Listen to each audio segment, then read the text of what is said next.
The sprawling lawn of the Whitman estate was decorated with balloons, banners, and a long table stacked with untouched cupcakes.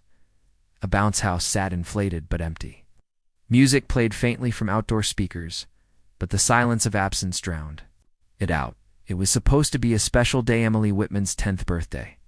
Emily, the daughter of a powerful CEO, had been paralyzed from the waist down after a tragic accident 2 years earlier.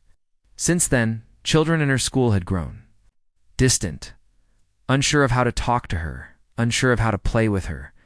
Invitations had been sent weeks in advance, but when the day came, not a single classmate arrived. Inside, Emily sat in her wheelchair near the window, watching the balloons tug gently against the breeze. Her eyes glistened with tears. She tried to hide from her parents.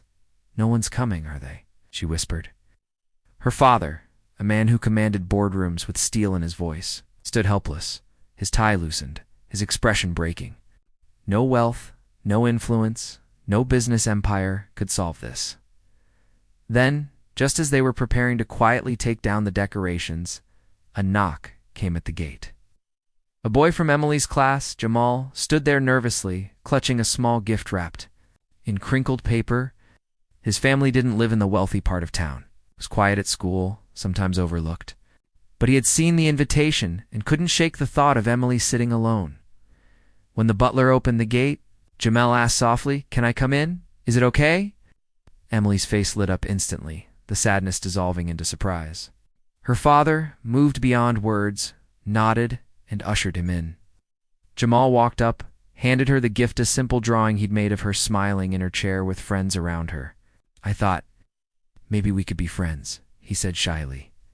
Something shifted in that moment.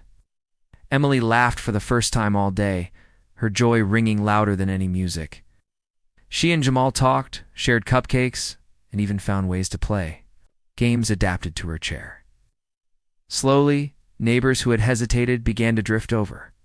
By evening, a handful of kids were running across the lawn, the bounce house finally alive with energy.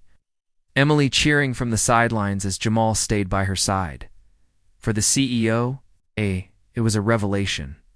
The kindness of one child had done more than all his resources could. For Emily, it was the best birthday she'd ever had. And for Jamal, it was the simple courage of asking, "Can I?"